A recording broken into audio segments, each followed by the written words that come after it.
Hey, how's it going? Before we get started, I just wanted to let you know that this is the first in a series of videos that are going to be coming out about Resident Evil. We're starting with RE1, but the next video will be about RE2 and RE3 and so on and so forth. However, those videos are going in assuming you have watched the ones previously. We don't have to worry about that with RE1, but in the Resident Evil 2 video, I'm going to be referencing stuff from the RE1 video, and that's what it's going to be like for the rest of the series. That's kind of how this was going to be one big video, but people voted on Twitter and said they wanted a bunch of smaller videos released gradually over time. So that's what we're going to be doing instead. I hope you have a fun time watching them. I had a fun time making them. All right, let's just get started. Here we go. There are little more words left to be said about the originator of modern horror games. Resident Evil is a game that if you've watched one video about it, I can assure you, you've watched them all. But it's difficult to discuss the series without talking about the structure that the series would build off of. PlayStation's 1996 title Resident Evil would spawn the genre of survival horror in video games. A genre which the series will ultimately change up, deviate from, switch genres altogether, and finally return to. While individual games in the series have been talked to death, I wanted to take the time to traverse the series as a whole, see the mechanical and narrative directions of the series develop and mutate from one game to the next. I played through 13 Resident Evil titles, and I found the journey to 1. Be pretty enjoyable overall, and 2. Be incredibly interesting to experience how a series can twist and turn on itself as much as Resident Evil does.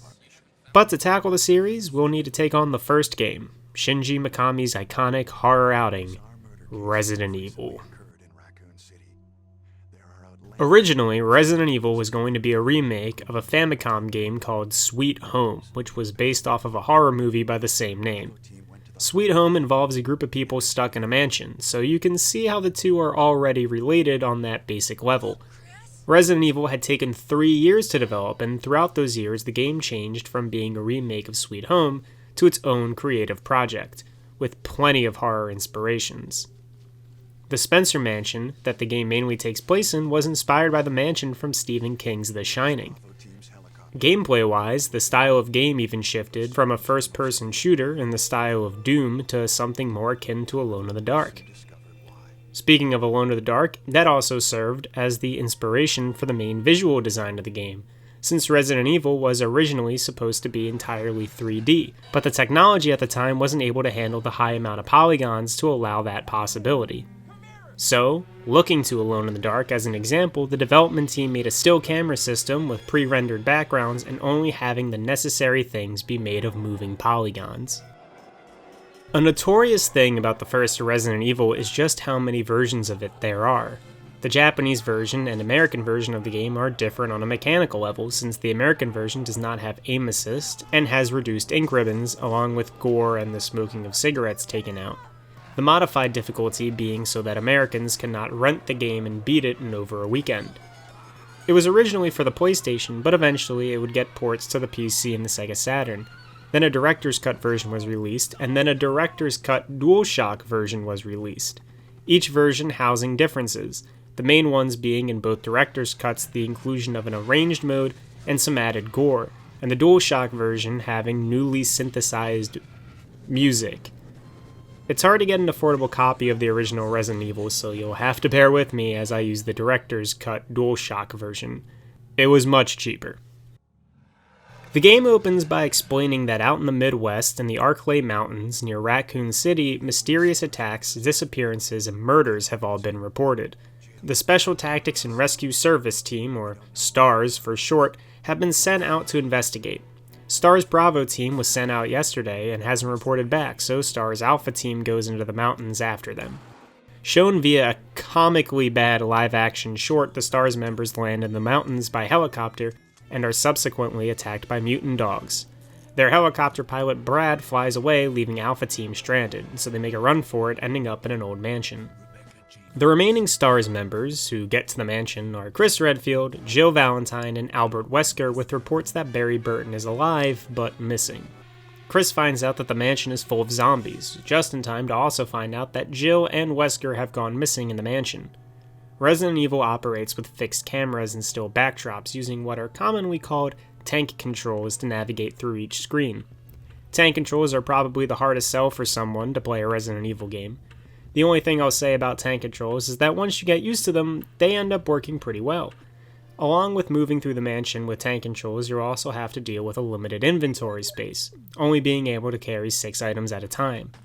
And then considering each weapon takes up a slot, that weapon's ammo taking up another, and a healing item taking up a third, and a key to potentially unlock a new door taking up a fourth, the small inventory truly does feel limiting.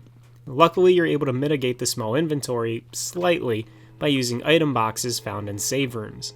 From these item boxes, you can plan your routes through the mansion and bring only what you need with you for each journey back into the zombie-filled manor. Throughout the journey, the corpses of Bravo team are discovered, usually brutally murdered in some form or another, with the only surviving member of Bravo team being Rebecca Chambers.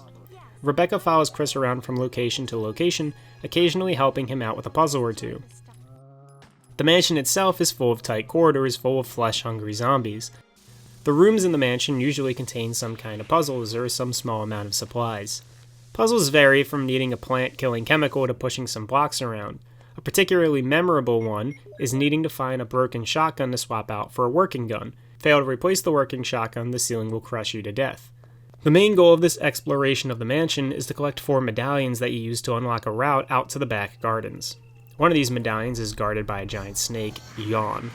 Yawn is a horrendous boss fight, one requiring a lot of resources to take down, and if you get bit by the snake, there's a chance you'll be poisoned, which means you'll have to run all the way to the opposite side of the mansion to get the poison serum. Once all 4 medallions are collected, you can leave the mansion behind, for now. Saving before leaving might be a good idea. However, in Resident Evil, the amount of times you can save are limited. You need to use an ink ribbon to save, and ink ribbons are a limited resource, and you have to sacrifice inventory space to collect them, then store them for later use. While this is a mechanic focused on when discussing the Resident Evil series, I have never, in all of the games that use this mechanic, have ever ran out of ink ribbons. But it is still worth noting that they are, in fact, a limited resource. Anyway, moving into the garden, it's a straightforward run to the guardhouse. At the guardhouse, there are plenty of notes strewn about which talk about what's been happening at the Spencer mansion and the zombie infection that started to spread. Also, spiders. Big ones. These hairy balls can poison you too, but you don't need to run back to get serum to cure it. Here at the guardhouse, there are blue herbs you can use to cure poison, and now is as good a time as any to talk about herbs. There are 2 types of healing items in Resident Evil, the first aid sprays, which are 1 item that fully heal the player, and herbs. Green herbs alone heal very little, but when combined with other herbs like a red herb or a blue herb or another green one, they'll heal for much more.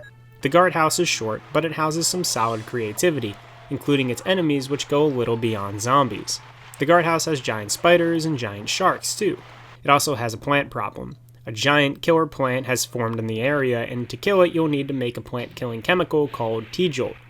It's not a hard puzzle to figure out, and if you're playing as Chris, you'll have to get Rebecca to make and use the chemical. But once you kill the plant, you gain access to the last locked doors of the Spencer mansion.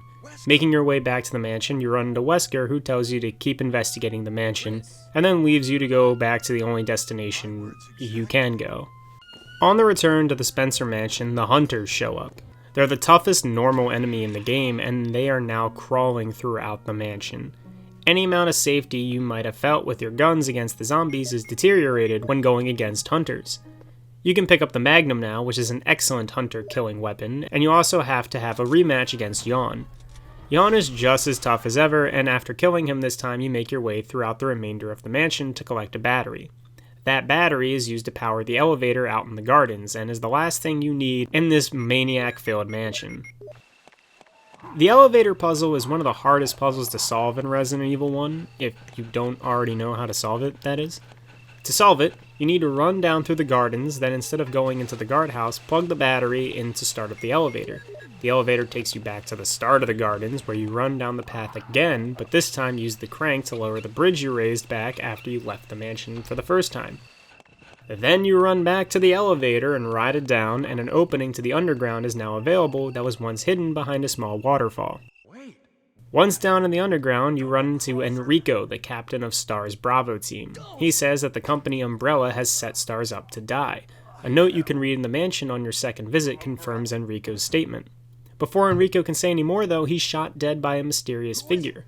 A few hunters, puzzles, and Indiana Jones rolling boulders later, you get out of the underground and unlock the entrance to Umbrella's secret underground laboratory. The final area of the game is also one of the shortest. The lab has a few skippable puzzles if you already know the answers to them, since they're linked to passwords for the computer. Here is where you can collect and install a few MO disks, which are used to unlock something ... Roaming the lab halls are zombies, most likely the ones originally being experimented on before the outbreak occurred. Also, there are these weird spider monkey hybrids called chimeras, which can hang from the ceiling and be really annoying. After fighting through the zombies and chimeras and powering up an elevator, Chris and Rebecca run into Wesker. It's here that Wesker reveals that he was the traitor of STARS all along, that he's been working with Umbrella to lead the STARS members to the mansion to test out their monster weapons of war. The ultimate weapon being the giant monster in a tube behind him, the Tyrant. After shooting Rebecca, Wesker wakes the Tyrant from its tube and orders it to kill Chris. I want to pause here to take a moment to talk about just how bad the voice acting is. It is a good kind of bad voice acting in that it's funny to hear the dialogue and delivery of some of these lines, but it wasn't intended to be bad. Nor did Shinji Mikami or anybody on the dev team know that the voice acting wasn't good at the time. If they didn't speak English, they had no idea. Which is why, as terrible and hilarious as the voice acting is in this version, it is supposed to be taken seriously. The quality is just so poor that it is impossible to do that. Moving along, the Tyrant kills Wesker and begins to fight Chris. After defeating the Tyrant, it turns out Rebecca's bulletproof vest absorbed the shot that she took, and she goes away to set off the self-destruct sequence of the lab while Chris goes to investigate the something ... the MO disks unlocked. That something was the prisoner's cell Jill was being held in. Chris, Jill, and Rebecca rush to the exit of the lab while a countdown starts. They get to a nearby helipad where they try to signal Brad in his helicopter. While waiting for Brad to show up, the Tyrant smashes out of the ground and has one last showdown with the members of STARS, ending with a rocket shot at the ultimate Tyrant, exploding it into tiny bits. The crew climb aboard the helicopter and escape just in time as the lab and nearby mansion explode.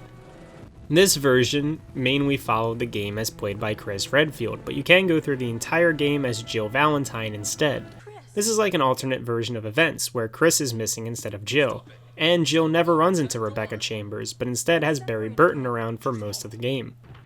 Mechanically, Jill has less health than Chris, but the trade-off is she gets 8 inventory slots instead of 6, a lock pick to open locked drawers Chris needs small keys to open, she gets a bazooka weapon that fires grenade rounds, and she doesn't need to collect the broken shotgun to use the working one. Jill is overall the easier experience, but it's still more or less the same game. Both Chris and Jill have small character moments with their respective allies which can result in different endings, like Barry dying or Rebecca disappearing. I described the endings with the most content, but according to the developers of Resident Evil 1, all endings are valid. Granted, now with so many games in the series existing, there is more or less a canon interpretation of the game's events, but they're a mishmash of both versions happening at the same time. On its own, Resident Evil is a novel experience. Something just feels so timely about playing it. It truly is a classic PlayStation 1 game. But as the first in a long line of games, it serves as a great jumping off point, giving the series its mechanics, its characters, its faceless organizations, its zombie enemies, and its setting for the sequel, Raccoon City.